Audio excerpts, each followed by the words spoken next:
Ce week-end, Jean-Luc Mélenchon a réalisé un exploit dont il est très fier, il s'est dupliqué. Il était de passage à Lyon en meeting, et dans le même temps, il était également à Paris sous forme d'hologramme. C'est une première en France, et comme tout bon coup de com', il est bon de s'attarder quelques minutes pour les décrypter et comprendre les rouages qui se cachent derrière une telle mécanique. Vous allez voir que derrière l'aspect promotionnel de l'opération se cache un véritable travail des symboles. C'est parti. Jean-Luc Mélenchon est un homme cultivé, et ce dont il raffole par-dessus tout, c'est des symboles.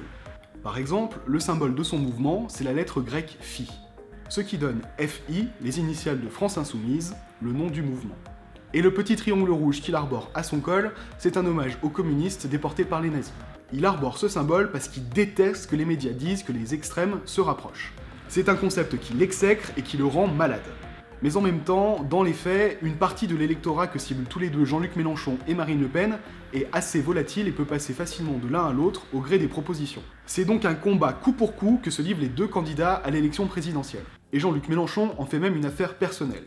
Il considère que sa bataille contre Marine Le Pen est un héritage de celle que se livraient les fascistes et les communistes pendant la Grande Guerre. On en vient donc à ce week-end. Quand Marine Le Pen a annoncé qu'elle tiendrait elle aussi un meeting le 5 février à Lyon, Jean-Luc Mélenchon a vu rouge. Il a voulu trouver un moyen de montrer à l'extrême droite que quoi qu'il fasse, ses partisans et lui seraient toujours plus nombreux. Donc il a maintenu son meeting à Lyon le même jour, mais en a programmé un autre à Paris, dans le même temps, en hologramme.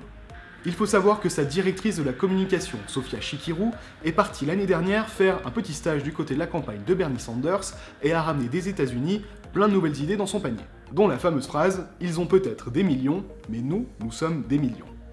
Un concept qui a beaucoup inspiré Mélenchon et sur lequel il fait reposer l'idée même de l'hologramme. Peu importe les moyens de ses adversaires, la vague des insoumis qu'il rêve de soulever doit être inarrêtable. Se dupliquer est donc un moyen fort d'envoyer un signal à ses opposants. Quoi que vous fassiez, vous ne m'arrêterez pas, car je peux être partout. Autre volet symbolique derrière l'hologramme, celui de la science. Traditionnellement, la gauche très à gauche n'est pas vraiment associée avec des idées de progrès technologique. Et Jean-Luc Mélenchon a décidé de changer ça, notamment depuis l'adoubement de Benoît Hamon, pour qui cette question est un pilier de sa stratégie de campagne. L'hologramme de Jean-Luc Mélenchon a donc parlé de science, de l'évolution des techniques et de toute la philosophie qui est attachée.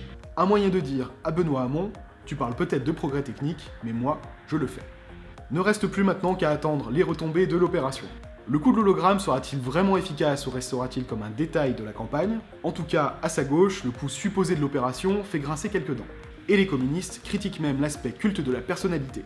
Il faut dire que le dernier homme politique à avoir utilisé la technique de l'hologramme dans le monde n'est autre que Erdogan, un type pas franchement porté sur la liberté.